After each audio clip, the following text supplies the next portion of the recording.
प्यारे आका सल्लल्लाहु तआला अलैहि वबारक वसल्लम इरशाद फरमाते हैं, अल जन्नतो मुश्ताक़तुन इला अर्बअति नफ़रिन। फरमाया कि 4 लोग हैं जिनका जन्नत इश्तियाक रखती है। हम तो सब जन्नत का इश्तियाक रखते हैं ना, अल्हम्दुलिल्लाह ताला। हमारे घर वाले भी रखते हैं, इसीलिए उन्होंने आपको दीन पढ़ने के लिए भेज दिया। तो जन्नत 4 लोगों का इश्तियाक रखती है। जन्नत चाहती है कि ये 4 लोग मुझ में आएँ।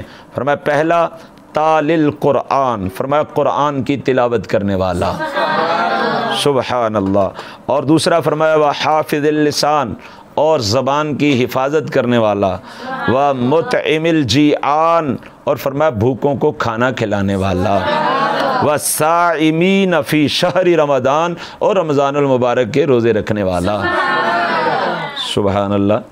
ज़हे नसीब के ये 4 सिफ़ात हम में मौजूद हों, और जब 4 सिफ़ात हों तो जन्नत हमारा इश्तियाक करे। आला हज़रत कहते हैं मुफलिसो उनकी गली में जा पड़ो, मुफलिसो उनकी गली में जा पड़ो, बाग खुल्द इकराम हो ही जाएगा। तुम एक मरतबा महबूब के होके तो देखो, एक मरतबा उस महबूब के बन तो जाओ, एक मरतबा उस महबूब अलैहिस्सलातु व तस्लीम की गली में तो पहुँच जाओ।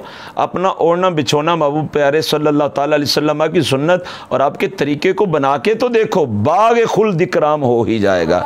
जो जन्नत का बाग है ये तुम्हें इनाम व इकराम में अल्लाह ताला अता फरमा देगा।